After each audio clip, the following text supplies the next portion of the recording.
Hi hello नमस्कार सगळ्यांना. तर माझी चाललेली आहे सकाळची तयारी आणि आता सकाळचे वाजलेले आहेत 7:30 आणि माझी सगळी सकाळची झाडू वगैरे सकाळची फरशी देवपूजा ही सगळी कामं कंप्लीट झालेली आहेत आणि त्याच्यानंतर म्हणलं पीठ वगैरे मळून ठेवलेलं आहे थोडंसं भिजूस तर म्हणलं भाजी वगैरे टाकावी आणि भाजीमध्ये बघा मी आज हे बनवणार आहे आपलं फ्लावर आणि बटाटा मिक्स भाजी बनवणार आहे आणि टोमॅटो अद्रक लसूण पेस्ट हे सगळं टाकणार आहे. पण त्याच्या अगोदर मला तुम्हाला एक गोष्ट शेअर करायची होती बघा. तर ती म्हणजे ना की मी सकाळी जे व्हिडिओ टाकते ना 9 वाजता त्याचा टायमिंग आता मी चेंज केलेलं आहे आणि सकाळी म्हणजे आपल्याला पण व्हिडिओ टाकायला गडबड आणि दुसरे म्हणजे जे व्हिडिओ बघते त्यांना पण म्हणजे एवढं म्हणजे सकाळी सगळी धावपळीत असते त्याच्यामुळे माझा व्हिडिओचं टायमिंग चेंज करून 5 वाजता ठेवलेला आहे. संध्याकाळचे 5 ते 6 या दरम्यान व्हिडिओ टाकणार आहे मी आता. आणि आता भाजीची वगैरे तयारी केली तर भाजी वगैरे झालेली आहे आणि त्याच्यानंतर थोड्याशा चपात्या बनवून घ्यायच्यात आणि दुसरी पण भाजी एक बनवायची आहे मला ती म्हणजे डाळीला तडका द्यायचा आहे भात बनवायचा आहे. तर म्हणलं अगोदर चपात्या बनवून घ्याव्या आणि मग नंतर डाळीला तडका आणि भात ती म्हणजे मग सगळं स्वयंपाक एकदा पूर्ण होतंय भाजी चपाती आणि भात आणि डाळ ही सगळं पूर्ण होतंय. हे झाल्यानंतर मला थोडंसं बाहेर पण जायचंय ते म्हणजे ना मला माझे ना ब्लाऊज शिवायला टाकले तर ते मला घेऊन यायचे आणि जे ब्लाऊज साड्या आहेत ना ते पिको फॉलला द्यायचे. तर त्यासाठी ना म्हणलं त्या ताईंना पण ब्लाऊजवाले दुपारी टायमिंग असते आणि आपल्याला पण निवांत वेळ असते कारण त्यांची पण घरातली कामं झालेली असते ती आपली पण त्यामुळे आपण निवांत बसून त्यांना कशी ब्लाऊजची डिझाईन वगैरे सगळं सांगू शकतो. त्यामुळे त्या पण बोलल्या तुम्ही तुमचं काम झाल्यानंतर आवडून सगळं या मग आपण दोघी जणी ते पिको फॉल वगैरे तुम्हाला मी करून देते. बरं ठीक आहे म्हणलं आणि मग मी माझं आवरून आता तिकडे जाणार आहे आणि त्यांना साड्या वगैरे पण देते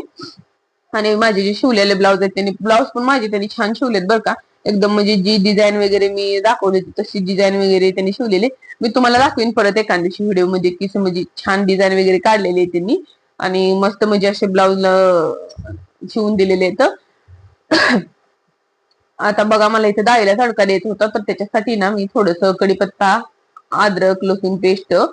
आणि थोडीशी हळद घातलेली आणि डाळ ना कुकरला न लावता मी आपलं पातेल्यामध्ये शिजू घालते कारण ना माझा कुकर खूप मोठा आहे त्यासाठी छोटा कुकर नाही माझ्याकडे जो छोटा कुकर आहे ना त्याची शिट्टी खराब झाली म्हणून मी याच्यामध्ये शिजायला टाकते आणि डाळ वगैरे शिजून झाल्यानंतर त्याला तडका मारला इकडं मी आणि मग तडका पॅन असल्यामुळे ना आपल्याला खूप सोपं जाते बघा लेडीजला कारण दुसरं पातेले वगैरे खराब करायची काही गरज नाही. म्हणून मी आपलं मला ना तडका पॅन असल्यामुळेच मी ही खरं तर पातेल्यामध्ये शिजू घालते कारण दुसरं भांडं पण घाण होत नाही आणि पातेल्यामध्ये पण कसं डाळ पटकन मुगाची आणि तुरीची डाळ ना दोन्ही डाळ असलं ना एक म्हणजे असं मिक्स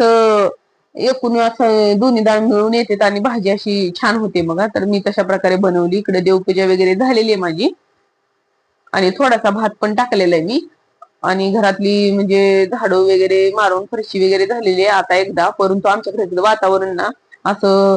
सारखं असं धुळीचं प्रमाण जास्त आहे कारण इकडं घराला ना खिडक्याच खूप आहेत आमच्या त्याच्यामुळे ना खूप धूळ येते किती पण पुसलं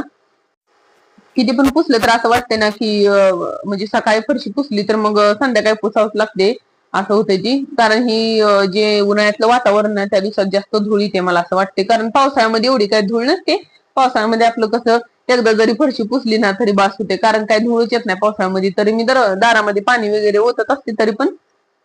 सडा वगैरे मारला तरी पण धूळ ही येतच असते कारण खिडक्यात कायम असं म्हणजे